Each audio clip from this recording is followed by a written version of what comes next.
Como cualquier hombre, Cristo experimentó la misma condición humana de aquellos a los que vino a salvar.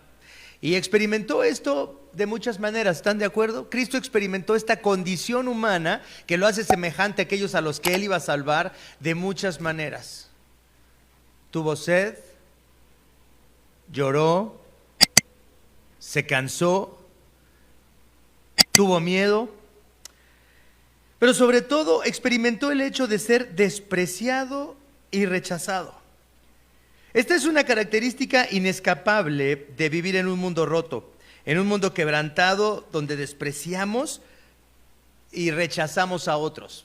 Fíjense, Cristo Jesús, al tomar esta condición humana para hacerse semejante a aquellos a los que tenía que salvar, lo primero que experimenta como parte de esa condición humana es la que se describe en Isaías 53 diciéndonos: fue rechazado, menospreciado, de la misma manera que nosotros despreciamos y rechazamos a otros. Esta es una característica inescapable entonces, como dije, de vivir en un mundo roto, en un mundo quebrantado, donde vivimos en relaciones rotas, vivimos en miedo constante de ser rechazados y despreciados. ¿Y cuáles son nuestros esfuerzos para no sentirnos rechazados y despreciados? ¿Qué tratamos de hacer? Tratamos de hacer bien las cosas, tratamos de ser excelentes, tratamos de hacer creer a otros que somos muy inteligentes, que nos hemos educado bien, queremos parecer chistosos, capaces, exitosos, fuertes. Porque en realidad la caída, la rebelión en contra de Dios solo ha traído relaciones rotas, miedo y vergüenza.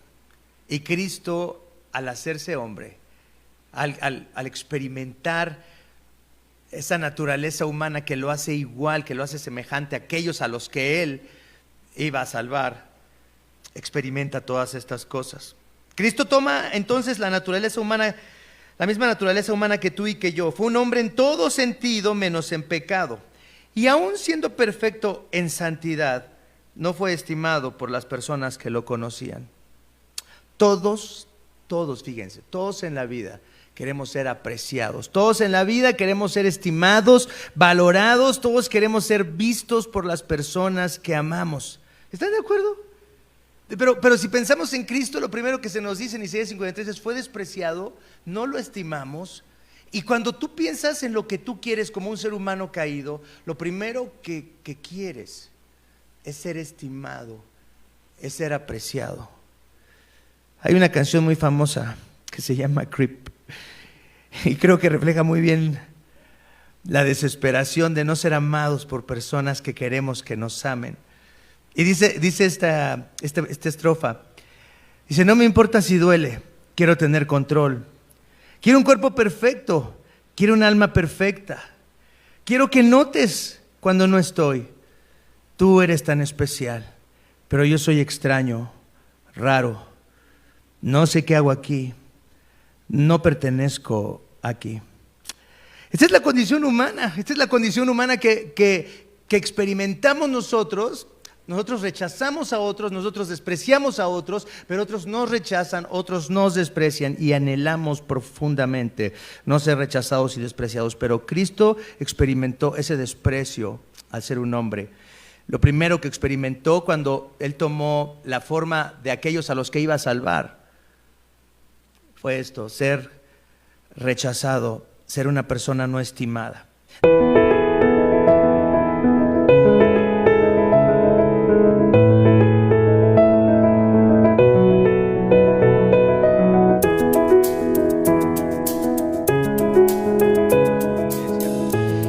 Seguimos entonces con esta serie de sermones que se titula El Evangelio en el Catecismo de Heidelberg. Y el texto de hoy está en Isaías 53, capítulo 53, versículos del 3 al 10. Y el título del sermón es La amorosa ira de Dios. La amorosa ira de Dios. Vamos entonces al texto, Isaías capítulo 53, versículos del 3 al 10. Y dice así: despreciado y rechazado por los hombres, varón de dolores, hecho para el sufrimiento. Todos evitaban mirarlo. Fue despreciado y no lo estimamos. Ciertamente Él cargó con nuestras enfermedades y soportó nuestros dolores. Pero nosotros lo consideramos herido, golpeado por Dios y humillado. Él fue traspasado por nuestras rebeliones y molido por nuestras iniquidades. Sobre Él recayó el castigo, precio de nuestra paz, y gracias a sus heridas fuimos sanados. Todos andábamos perdidos, como ovejas, cada uno seguía su propio camino. Pero el Señor hizo recaer sobre Él la iniquidad de todos nosotros. Maltratado y humillado, ni siquiera abrió su boca. Como cordero fue llevado al matadero. Como oveja enmudeció ante su trasquilador, y ni siquiera abrió su boca. Después de aprenderlo y juzgarlo, le dieron muerte. Nadie se preocupó de su descendencia. Fue arrancado de la tierra de los vivientes y golpeado por la transgresión de mi pueblo.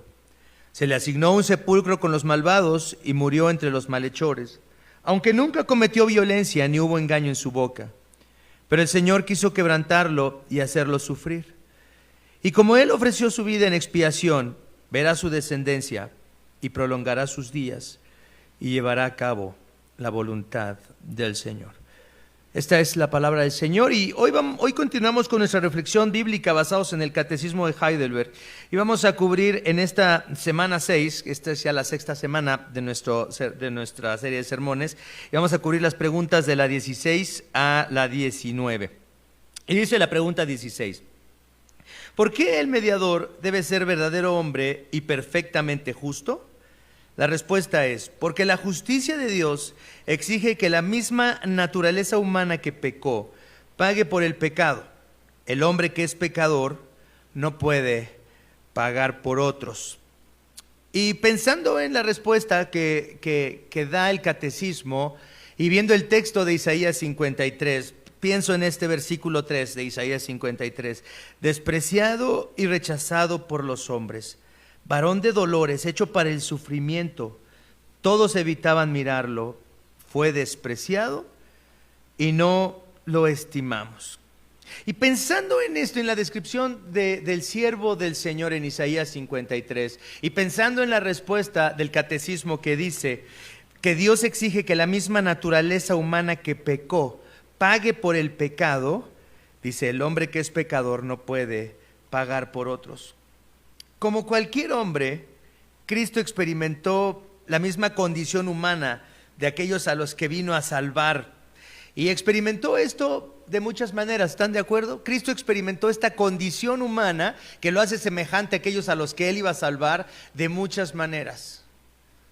Tuvo sed, lloró, se cansó, tuvo miedo, pero sobre todo experimentó el hecho de ser despreciado y rechazado.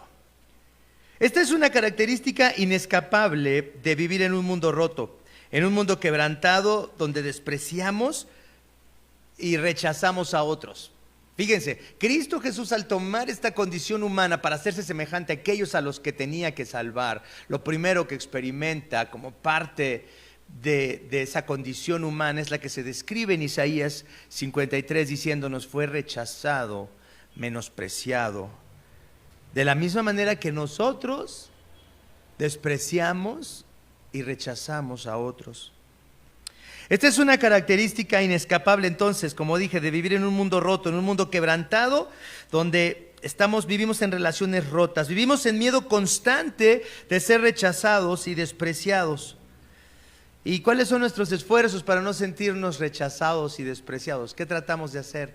Tratamos de hacer bien las cosas, tratamos de ser excelentes, tratamos de hacer creer a otros que somos muy inteligentes, que nos hemos educado bien, queremos parecer chistosos, capaces, exitosos, fuertes. Porque en realidad la caída, la rebelión en contra de Dios solo ha traído relaciones rotas, miedo y vergüenza. Y Cristo, al hacerse hombre, al experimentar esa naturaleza humana que lo hace igual, que lo hace semejante a aquellos a los que Él iba a salvar, experimenta todas estas cosas. Cristo toma entonces la naturaleza humana, la misma naturaleza humana que tú y que yo. Fue un hombre en todo sentido menos en pecado. Y aún siendo perfecto en santidad, no fue estimado por las personas que lo conocían. Todos, fíjense, todos en la vida queremos ser apreciados, todos en la vida queremos ser estimados, valorados, todos queremos ser vistos por las personas que amamos. ¿Están de acuerdo? Pero si pensamos en Cristo, lo primero que se nos dice en Isaías 53 es: fue despreciado, no lo estimamos. Y cuando tú piensas en lo que tú quieres como un ser humano caído, lo primero que quieres es ser estimado, es ser apreciado. Hay una canción muy famosa que se llama Creep, y creo que refleja muy bien la desesperación de no ser amados por personas que queremos que nos amen. Y dice esta estrofa, dice: no me importa si duele, quiero tener control. Quiero un cuerpo perfecto, quiero un alma perfecta. Quiero que notes cuando no estoy. Tú eres tan especial, pero yo soy extraño, raro. No sé qué hago aquí, no pertenezco aquí. Esta es la condición humana, que experimentamos nosotros. Nosotros rechazamos a otros, nosotros despreciamos a otros, pero otros nos rechazan, otros nos desprecian y anhelamos profundamente no ser rechazados y despreciados. Pero Cristo experimentó ese desprecio al ser un hombre. Lo primero que experimentó cuando Él tomó la forma de aquellos a los que iba a salvar fue esto: ser rechazado, ser una persona no estimada. Dice el catecismo: la misma naturaleza humana que pecó debe pagar por el pecado. Y fíjense todos estos versículos que hablan acerca de cómo Cristo se identifica con nosotros y toma nuestro lugar para pagar por el pecado. Dice el versículo 4 de Isaías 53: ciertamente Él cargó con nuestras enfermedades y soportó nuestros dolores. Dice el versículo 5: fue traspasado por nuestras rebeliones y molido por nuestras iniquidades. Sobre Él recayó el castigo, precio de nuestra paz, y gracias a sus heridas fuimos sanados. Noten todas las veces que dicen nuestros, nuestro, nosotros. Dice el versículo 6: todos andábamos perdidos, como ovejas, cada uno seguía su propio camino. Pero el Señor hizo recaer sobre Él la iniquidad de todos nosotros. Y el versículo 8 termina diciendo: fue arrancado de la tierra de los vivientes y golpeado por la transgresión de mi pueblo, es decir, de nosotros. ¿Se dan cuenta de cómo Cristo nos sustituye? Entonces, como dice el catecismo, la Biblia nos enseña claramente que Cristo toma esta condición humana, sufre esta condición humana, es humillado en esta condición humana como somos humillados nosotros, y luego toma nuestro lugar y nos sustituye. Y vemos todas estas afirmaciones en las que vemos la sustitución de Cristo por nosotros. Todo el pecado y sus consecuencias entonces en la vida humana son tomados por Cristo para pagar por el pecado, pero se necesitaba que Él fuera perfecto. Y fíjense cómo describe el profeta Isaías la perfección de Cristo. Ahí está ahora. Primero los textos de la sustitución de Cristo por nosotros y luego todos los versículos que hablan acerca de la perfección de Cristo. Dice: varón de dolores, hecho para el sufrimiento. Nosotros experimentamos dolor y sufrimiento, pero porque estamos en pecado, por eso experimentamos dolor y sufrimiento. Pero Cristo experimenta dolor y sufrimiento porque quiere experimentarlo por nosotros. Esa es la gran diferencia. Nosotros tenemos que experimentarlo por nuestra condición, por nuestra rebelión en contra de Dios, pero Cristo dice: yo quiero experimentar eso que experimentan aquellos a los que voy a salvar. Es increíble que tengamos un Salvador así, no podemos entender esto profundamente. Dice el versículo 7: maltratado y humillado, ni siquiera abrió su boca. Como cordero fue llevado al matadero, como oveja enmudeció ante su trasquilador y ni siquiera abrió su boca. Obviamente soy una persona que nació en la Ciudad de México, que he vivido toda la vida en ciudades y nunca he visto cómo trasquilan una oveja. Ustedes sí han visto cómo trasquilan una oveja, pero hay videos fabulosos. Busquen videos de Nueva Zelanda y está padrísimo. Hasta se antoja dedicar la vida a trasquilar ovejas. Se antoja como, ¿por qué no me consigo un trabajo así? Trasquilar ovejas. es padrísimo porque agarran a las ovejas con tal facilidad, como yo agarro a Pepe y lo acuesto sobre mí en el sillón, así agarran a las ovejas y entonces empiezan a pasarles una navaja eléctrica y se ve padrísimo, se antoja cómo se le va quitando ahí toda la salea a la oveja y es increíble que la oveja se deja, está acostumbrada a dejar que la trasquilen. Es increíble cómo la Biblia en su sabiduría eterna puede decirnos que Cristo fue tomado así por hombres pecadores, fue dominado por hombres pecadores, como una oveja que es ante su trasquilador. Y dice el versículo 9, se le asignó un sepulcro con los malvados y murió entre los malhechores, aunque nunca cometió violencia alguna, ni hubo engaño en su boca. Cristo fue perfecto en todo, no hubo ni un engaño en su boca. Nunca cometió violencia alguna contra alguien. El catecismo nos dice, el hombre que es pecador no puede pagar por otros, por eso Cristo tiene que ser este hombre perfecto, varón de dolores, sufrido, que no abre su boca, que enmudeció delante de sus trasquiladores, que nunca cometió violencia y que no hubo engaño en su boca. Él fue perfecto como el cordero que se deja trasquilar así. Una persona que nunca cometió violencia ni hubo engaño en su boca. ¿Hay engaño en tu boca? ¿Has cometido violencia alguna vez contra alguien? ¿Le has llamado a alguien idiota, como dice el Señor Jesús, racá? ¿O de ahí para arriba? ¿Qué hemos hecho? Pero Cristo es perfecto, puede pagar por nosotros. Dice la pregunta 17, ¿por qué debe ser también verdadero Dios este Salvador? Y dice la respuesta, para que por el poder de su divinidad pueda llevar en su humanidad la carga de la ira de Dios, para que por el poder de su divinidad pueda llevar en su humanidad la carga de la ira de Dios y reparar y restituir en nosotros la justicia y la vida. Y aquí viene el punto importante de este sermón, que Cristo tiene que llevar la carga de la ira de Dios.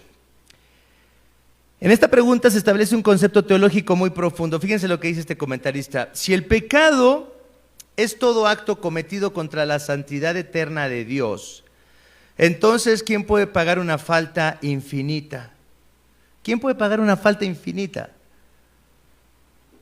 Solamente alguien que sea infinito, es decir, una persona divina, y por eso solamente Cristo, el Hijo eterno de Dios, tiene el poder para llevar en su humanidad la carga de la ira de Dios. ¿Se dan cuenta? Aquí es donde vemos la necesidad, la expresión de esto que encontramos en la Biblia, que adoramos a un Dios que es trino y es uno.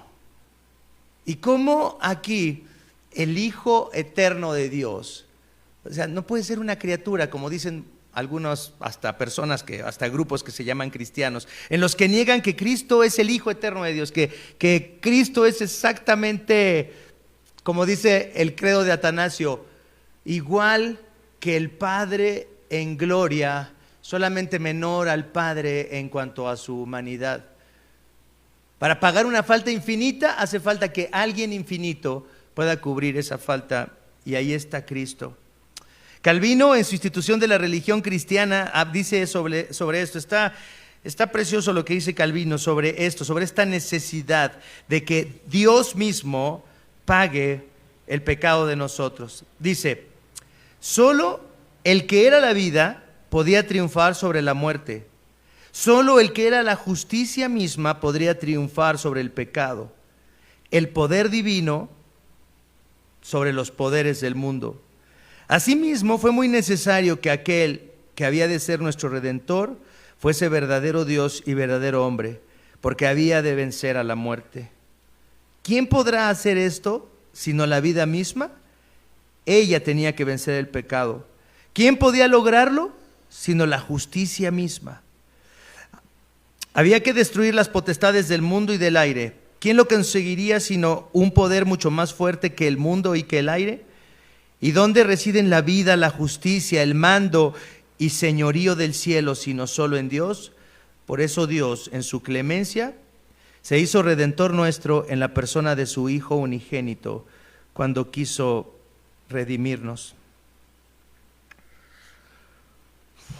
Para algunas personas que no entienden la Biblia y la fe cristiana, piensan que es incompatible que Dios pueda ser un Dios de amor y al mismo tiempo esté sumamente enojado con la humanidad. La gente piensa que eso es imposible, que eso es una contradicción.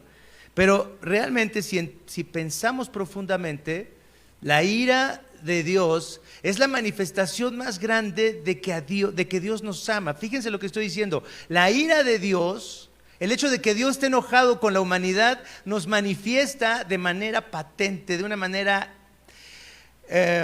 clarísima, que Dios nos ama. ¿Están de acuerdo? La ira de Dios es la expresión del amor de Dios. Debemos recordar que cada día en el mundo se cometen millones de injusticias. Y no estoy hablando solamente de las injusticias que se cometen en los tribunales, en las leyes, que los gobiernos del mundo fallan en impartir justicia a las personas. Pero estoy hablando de todas las injusticias que se cometen todo el día en el ámbito de lo personal. ¿Cuántas injusticias, cuántos millones de injusticias se cometen todos los días en el ámbito de lo personal?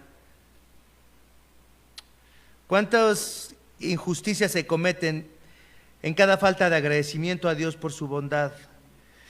¿Cuántas injusticias se cometen en cada palabra de condenación y juicio que expresas? ¿Cuándo fue la última vez que enjuiciaste a alguien y lo despreciaste en tu corazón? Puedes pensar en los políticos, en la gente famosa, puedes pensar en vecinos, puedes pensar en tu pastor, no sé, alguien. ¿Cuántas injusticias cometemos cada día en nuestra ira?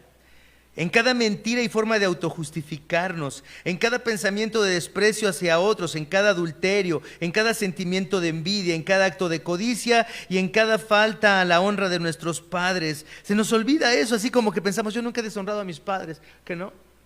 Wow. Todos los días afrentamos a Dios de mil maneras al pecar contra nuestro prójimo. Y si Dios es amor, entonces no puede ignorar todas esas injusticias, tiene que estar enojadísimo contra todo lo que hemos hecho tú y yo. Y si eso lo multiplicamos por millones de personas y por todos los siglos que la humanidad ha estado presente, ¿cómo deberá de ser? ¿De qué tamaño deberá ser la ira de Dios? ¿De qué tamaño deberá ser el deseo de Dios de vengar eso que hemos hecho? ¿Podrá Dios olvidarse de los feminicidios? ¿Podrá Dios olvidarse de la gente a la que han secuestrado? ¿Podrá Dios olvidarse de los niños que han sido abusados? ¿De las mujeres que han sido golpeadas, maltratadas por sus amantes, por sus novios, por sus maridos, en el transporte público? ¿Podrá Dios olvidarse de eso? No. ¿Podrá Dios olvidarse de los niños abortados por el egoísmo humano? ¿Podrá Dios olvidarse de eso? ¿Se olvidará Dios de eso? ¿Podrá Dios cerrar sus ojos y decir no? La gente que no conoce a Cristo, que no conoce la Escritura, dice estupideces cuando dice que la ira de Dios es incompatible con su amor. Al contrario, la ira de Dios es la muestra más maravillosa de que Dios no es indiferente a nuestra maldad y al sufrimiento, y que va a traer justicia sobre esto. Si Dios es amor, no puede sino estar sumamente enojado con la humanidad, y el castigo merece el peso de su ira. De hecho, recordemos que Cristo, en el momento en el que más está acongojado, en el momento más duro de su existencia, ¿a dónde es ese momento más difícil de la existencia de Cristo? ¿Dónde está? Antes de ir a la cruz, ¿dónde está el momento más difícil de la existencia de Cristo, de su existencia? Antes de ir a la cruz. ¿Dónde? En el Monte de los Olivos, en el jardín de Getsemaní. ¿Y cuál es la petición de Jesús al Padre en ese momento? Señor, si es posible, que no beba yo esta copa. Si es posible que no experimente yo lo que voy a experimentar, el infierno total, la desesperación total, la angustia total, la separación con Dios total. Los expertos bíblicos afirman que esa copa de la que hablaba Cristo obviamente es la ira de Dios. ¿Qué podemos temer más? ¿Qué podría ser algo más aterrorizante que experimentar la ira de Dios, la furia de Dios? Y esto es una enseñanza que está a través de toda la Escritura. Veamos Sofonías capítulo 1, versículo 18. Sofonías 1, 18. ¿Qué dice este profeta? Dice, hablando al pueblo de Dios que se ha rebelado en contra de Dios y que han buscado otros dioses: no los podrán librar ni su plata ni su oro en el día de la ira del Señor. En el fuego de su celo será toda la tierra consumida. En un instante reducirá a la nada a todos los habitantes de la tierra. De ese tamaño es la ira de Dios, para consumir a todos los habitantes de la tierra. Cuando alguien te diga, ¿por qué Dios no detiene el mal?, tienes que decirle, porque entonces tendría que arrasar con todos en su ira, consumir a todos los habitantes de la tierra. Romanos 2:5, el apóstol Pablo en el Nuevo Testamento dice, Romanos 2, versículo 5: pero por tu obstinación y por tu corazón empedernido, esa es una advertencia que hace el apóstol Pablo a los que no quieren venir a Cristo, dice, sigues acumulando castigo contra ti mismo para el día de la ira, cuando Dios revelará su justo juicio. Y hablamos la semana pasada de esto, que dice el catecismo, que si no venimos a Cristo, lo único que podemos hacer con cada día de nuestra vida, ¿qué es? Acumular ira, acumular castigo para el día de la ira de Dios. Y finalmente Isaías 13:9, leamos qué dice Isaías 13:9.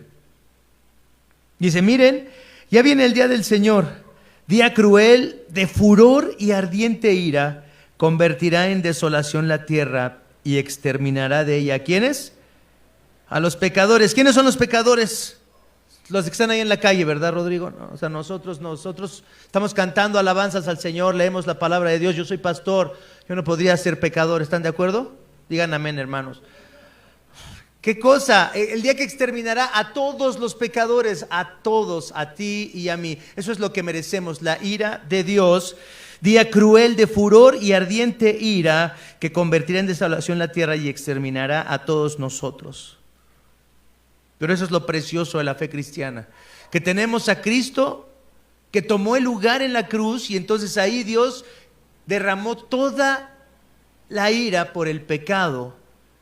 Y si tú vienes a Cristo, no tienes que temer más de la ira del Señor, no tienes que temer su juicio, no tienes que temer ese día de la venganza. Dice la pregunta 18 del catecismo, ¿mas quién es este mediador que al mismo tiempo es verdadero Dios y verdadero hombre, perfectamente justo?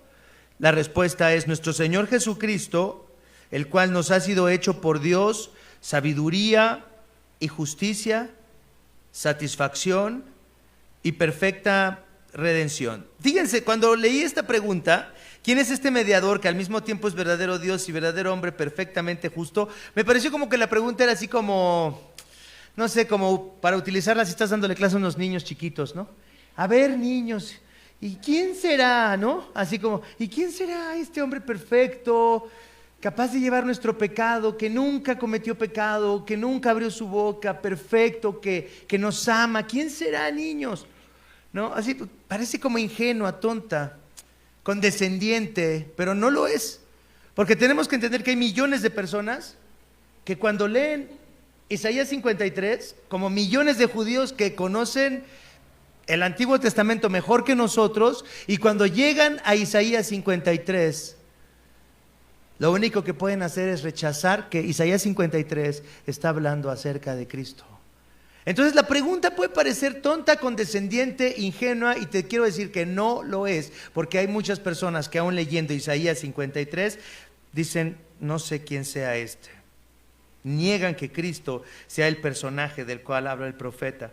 Dice el versículo 10 de Isaías 53, que está en el texto que leímos, pero el Señor quiso quebrantarlo y hacerlo sufrir. El Señor quiso quebrantarlo y hacerlo sufrir. Cuando yo leo esto, pienso, Dios quiso quebrantar a su Hijo y hacerlo sufrir de una forma literal, porque quería intercambiarme a mí por Cristo. Es decir, una persona como yo, totalmente rota, quebrada, pecadora, pervertida, rebelde, mala, que Dios haya querido que su hijo sufriera a cambio de mí. No lo puedo creer. Soy el predicador en esta mañana, soy el que estudió este texto. Y estoy acá arriba y digo, ¿cómo puedes querer quebrantar a tu hijo, Dios, y hacerlo sufrir por una persona como yo? Eso es algo maravilloso. Eso debería de maravillarte hoy y debería de darte un profundo descanso y debería de saciar tu corazón y mi corazón. Y dice, y como Él ofreció su vida en expiación, porque Cristo ofreció, entonces el Padre quiso quebrantarlo y hacerlo sufrir. Pero también vemos que el Hijo no solamente aceptó esa voluntad del Padre, sino dice, y se ofreció a sí mismo, ofreció su vida en expiación, y verá su descendencia, vivirá para siempre y llevará a cabo la voluntad del Señor. ¿Quién es la única persona en la historia que puede ser descrita de esta manera? Como perfectamente justo, bueno, alguien que es hecho preso, juzgado por un delito inexistente y luego dándole muerte. ¿Quién puede ser descrito de esta manera? Alguien que es hecho preso, juzgado por un delito inexistente y luego que lo maten. Algunos podrán decir, bueno, Panchito y Madero le pasó eso. No te rías, Aristarco. Bueno, Panchito y Madero, o sea, le inventaron algo y luego lo mataron. No. Algunos podrían decir otra persona más. Pero vamos a la siguiente característica del siervo de Dios. ¿A qué persona se le asignó un sepulcro entre malvados y murió entre malhechores? Muchísimos, millones. Pero aquí viene la parte interesante, siendo justo. Aquí ya no hay duda de que no hay ninguno justo, sino solo Dios. Y si vemos cómo el texto va subiendo de tono, vamos a la siguiente pregunta. ¿Quién puede decir que ofreció su vida en expiación? Es decir, ¿quién puede decir que ofreció su vida voluntariamente en expiación? Este texto solamente puede estar hablando de Jesús. Aún para los que niegan que Jesús es el personaje de Isaías 53. ¿Cómo puedes negar eso? Fíjense lo que dice en la primera epístola a los Corintios, capítulo 1, versículo 30. Cómo la Biblia es preciosa del Antiguo Testamento al Nuevo Testamento, cómo se hace una pregunta en el Antiguo Testamento, cómo se responde en el Nuevo Testamento, cómo está esta unidad perfecta, preciosa de la Escritura. Dice, primera de Corintios 1:30, pero gracias a Él, ustedes están unidos a Cristo Jesús, a quien Dios ha hecho nuestra sabiduría, es decir, fíjense, me gusta cómo lo expresa la Nueva Versión Internacional, porque la versión Reina Valera, la Biblia de las Américas, dicen sabiduría, justificación, santificación y redención, pero me gusta más, siento que se entiende mejor la Nueva Versión Internacional porque dice, gracias a Él ustedes están unidos a Cristo Jesús, a quien Dios ha hecho nuestra sabiduría, a quien Dios ha hecho nuestra sabiduría. ¿En qué consiste esta sabiduría revelada a través de Jesucristo y que ahora esa sabiduría es nuestra? Me gusta más este sentido. Y dice, nuestra justificación, porque Cristo es nuestra justificación, nuestra santificación y nuestra redención. Y me gusta también, en lugar de decir redención, nuestra liberación. O sea, ¿se imaginan que continuáramos en nuestra condición pecadora, que continuáramos siendo enemigos de Dios y que tuviéramos que recibir la ira de Dios y que recibir la ira de Dios y su castigo eterno sea quedarnos con nosotros mismos, con nuestros deseos, con nuestras vanas ilusiones, con nuestra identidad rota por la eternidad, sin tener ninguno de los beneficios que Dios nos ha dado en esta vida para minorar el dolor, sin la amistad de amigos que amamos, sin el amor de la esposa, de los hijos, sin el amor sin la naturaleza, sin el vino, sin la comida. ¿Se imaginan? Cuando dije vino, luego abriste los ojos. O sea, imagínense sin el sol, sin la playa, sin las personas que amamos. ¿Qué haríamos? Ese es el castigo eterno, que Dios nos retire todos sus beneficios y que tengamos que vivir desesperadamente buscando algo con que saciarnos por la eternidad y al mismo tiempo odiando a Dios y rechazando su oferta por la eternidad. Ese es de lo que nos ha venido a salvar el Señor. Nos ha justificado, nos está santificando, está cambiándonos, está transformándonos, está haciendo que nos duela vivir en esta vida para que nos neguemos a nosotros mismos, pero porque tiene un buen propósito, porque nos está haciendo más santos y nos ha redimido, nos ha liberado. Cristo Jesús entonces es la sabiduría que nos ha sido dada, donde encontramos justificación, santificación y liberación. Solo Dios hecho hombre, solo Emmanuel, solo Dios con nosotros puede salvarnos de la ira de Él mismo y hacer ahora de ese Dios que debería castigarnos. Fíjense qué precioso el Evangelio, de ese Dios que hemos visto que debería de castigarnos, ha hecho un Padre amoroso que nos dice: ven a la casa, ven, aquí hay un anillo para que yo te ponga, aquí hay un vestido nuevo, vamos a hacer una fiesta, vamos a cenar, vamos a bailar, vamos a celebrar, porque tú estás invitado a esta fiesta. Ese Padre amoroso que quiere consolar nuestros corazones de nuestra condición miserable. ¿Y cómo sabemos lo que estamos diciendo? No estoy inventando todo, así pregunta el catecismo en la pregunta 19. ¿De dónde sabes todo esto? ¿Cómo puedes saber todo esto? ¿Cómo puedes saber que Dios está de tu lado? Y entonces la respuesta de la pregunta 19 es del Santo Evangelio, del cual Dios reveló primeramente en el paraíso y después lo anunció por los santos patriarcas y profetas, y lo hizo presentar por los sacrificios y las demás ceremonias de la ley, y al fin lo cumplió por su Hijo unigénito. Este santo evangelio, dice el catecismo, la promesa de la salvación, Dios la dio, dice, ¿desde dónde?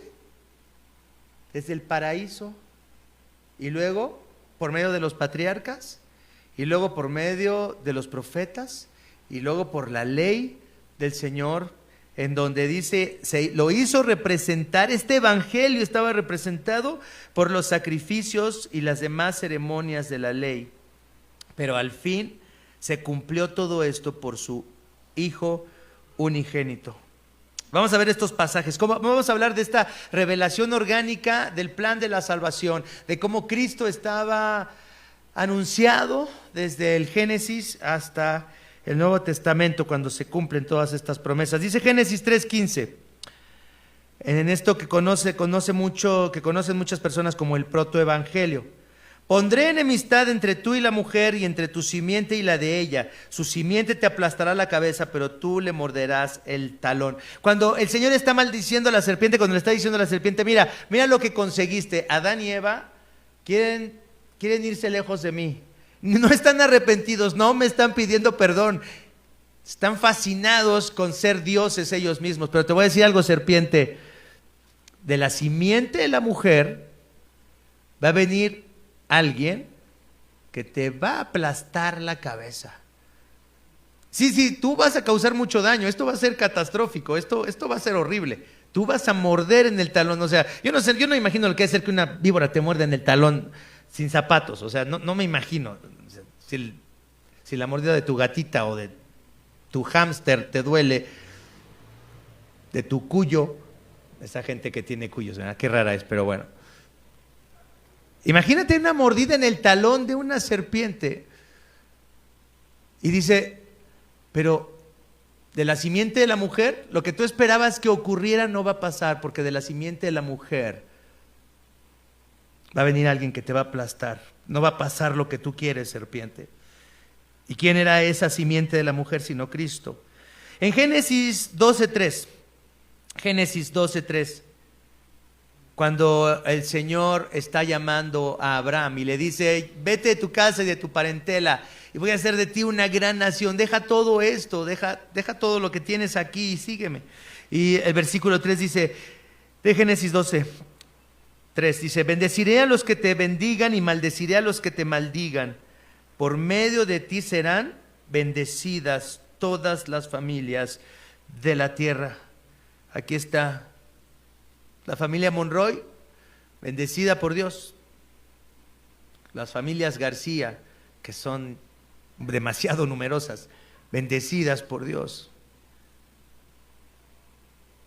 Los cuento, rarísimas, pero también están bendecidas por Dios, ¿no? O sea, todas las familias de la tierra bendecidas por Dios. ¿Y dónde estaba esa bendición? Estaba en Cristo. Anunciado el evangelio de Jesucristo desde el paraíso, dicen los teólogos del catecismo, dice, y también anunciado por los patriarcas, anunciado ahí en la historia de Abraham.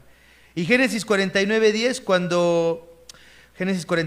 cuando Jacob está en Egipto y va a morir, y va a bendecir a sus hijos, ¿cómo bendice a Judá? Dice, el cetro no se apartará de Judá, ni de entre sus pies el bastón de mando, hasta que llegue el verdadero rey, quien merece la obediencia de los pueblos. ¿Qué está diciendo Jacob a Judá? Tú vas a gobernar, hay un cetro de poder en tu mano, Judá. Pero este bastón va a quedar hasta que llegue el verdadero rey. ¿Y cómo es descrito este verdadero rey? Como quien merece la obediencia de todos los pueblos. ¿Quién es ese verdadero rey? Es Cristo. Finalmente, en Jeremías 23, del 5 al 6, Jeremías 23, del 5 al 6, para que veamos cómo el evangelio se anuncia desde el paraíso, como dicen los teólogos de Heidelberg, los patriarcas, los profetas. Dice Jeremías 23, del 5 al 6, vienen días, afirma el Señor, en que de la simiente de David haré surgir un vástago justo. Él reinará con sabiduría en el país y practicará el derecho y la justicia. De la simiente de David haré surgir un vástago, alguien que va a renovar todas las cosas y que reinará con sabiduría en el país y practicará el derecho y la justicia. En esos días Judá será salvada, Israel morará seguro, y este es el nombre que se le dará a ese gobernante. El Señor es nuestra salvación, dice la versión internacional, pero en las otras versiones dice, el Señor es nuestra justicia, Él es justo. Dice, fíjense, la respuesta del catecismo, finalmente, en esta última respuesta de la pregunta 19, dice, y Dios hizo representar ese evangelio por los sacrificios y las demás ceremonias de la ley, pero al fin lo cumplió por medio de su Hijo unigénito. Entonces ahí están las promesas en Génesis, están los anuncios en los patriarcas, están los anuncios en los profetas, en la ley de Dios, pero se cumple finalmente. Y en Hebreos capítulo 10, versículos 5 al 10, fíjense lo que dice. Hebreos capítulo 10, versículos 5 al 10. ¿Cómo se cumple ya en Cristo todos estos anuncios del Evangelio? Por eso, al entrar en el mundo, Cristo dice, a ti, es decir, al Padre, no te complacen sacrificios ni ofrendas. En su lugar me preparaste un cuerpo. No te agradaron ni holocaustos ni sacrificios por el pecado. Por eso dije, aquí me tienes, como el libro dice de mí, he venido, oh Dios, a hacer tu voluntad. Y dice en el versículo 8, primero dijo, sacrificios y ofrendas, holocaustos y expiaciones no te complacen ni fueron de tu agrado. Y entre paréntesis puedes ponerle, a pesar de que la ley exigía que se ofrecieran, pero eso no era lo que Dios quería. Luego añadió, aquí me tienes, he venido a hacer tu voluntad. Otra vez, Señor, he venido a hacer tu voluntad. He venido a cumplir el plan de la salvación. He venido a ofrecerme yo en lugar de los que tú quieres salvar. Así quitó lo primero para establecer lo segundo. Y en el versículo 10 dice, y en virtud de esa voluntad somos santificados mediante el sacrificio del cuerpo de Jesucristo, ofrecido una vez y para siempre. ¿Cómo será grande la pasión de Dios por salvarnos, que a través de toda la Biblia se nos anuncia la salvación de nuestros pecados, la expiación de nuestros pecados, la reconciliación con nuestro Creador? Desde el Génesis hasta el Apocalipsis hay un anuncio y otro anuncio y otro anuncio y otro anuncio de este regalo de la salvación. ¿Cómo será grande la pasión de Dios por nosotros, que en toda la Escritura nos ofrece la esperanza del perdón y la reconciliación?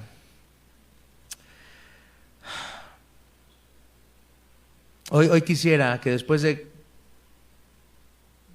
de estudiar el catecismo y cómo podemos descubrir el Evangelio en el catecismo. Cómo quisiera que hoy pudiéramos venir otra vez y abrazarnos a la cruz de Cristo y abrazarnos a las promesas de la salvación del Evangelio otra vez. Y cómo pudiéramos ahí descansar, de pensar que hemos sido librados del juicio y de la ira venidera de Dios. Yo quiero decirte hoy que si estás en Cristo, Dios no está enojado contigo. Y hoy quiero recordar que aunque soy lo que soy, hoy Dios no está enojado conmigo porque estamos en Cristo. ¿Podemos creer eso hoy? ¿Crees eso hoy? ¿Te consuela eso hoy? Dios no está enojado contigo porque estás en Cristo a pesar de lo que eres. Vamos a orar, vamos a dar gracias a Dios. Padre, estamos muy contentos hoy, esta mañana, estamos maravillados de que siendo lo que somos, porque estamos en Cristo, tu ira ya no está sobre nosotros. Gracias, Padre, porque hoy no estás enojado con nosotros. Estamos sinceramente arrepentidos de que por causa nuestra y de nuestro pecado y de nuestra rebelión, tu Hijo haya tenido que venir a este mundo y ser rechazado y ser, Padre, despreciado por todas las personas que vivieron en su tiempo y aún por las personas que viven en el siglo XXI. Padre, nos duele que seamos la causa de tu dolor, pero te damos muchas gracias, Señor, porque al darnos a tu Hijo tenemos descanso y no tendremos que enfrentar cuando resucitemos la ira venidera, y cuando resucitemos tampoco iremos al juicio, sino que seremos llevados a tu presencia, donde seremos consolados para siempre.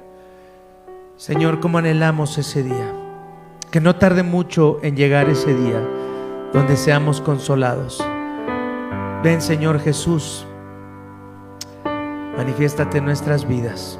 Gracias por darnos hoy el descanso de saber que no estás enojado con nosotros, que nos amas inmensamente. A ese amor nos aferramos, a esas promesas nos aferramos hoy. Gracias, Señor, por darnos a tu Hijo Jesús. Amén.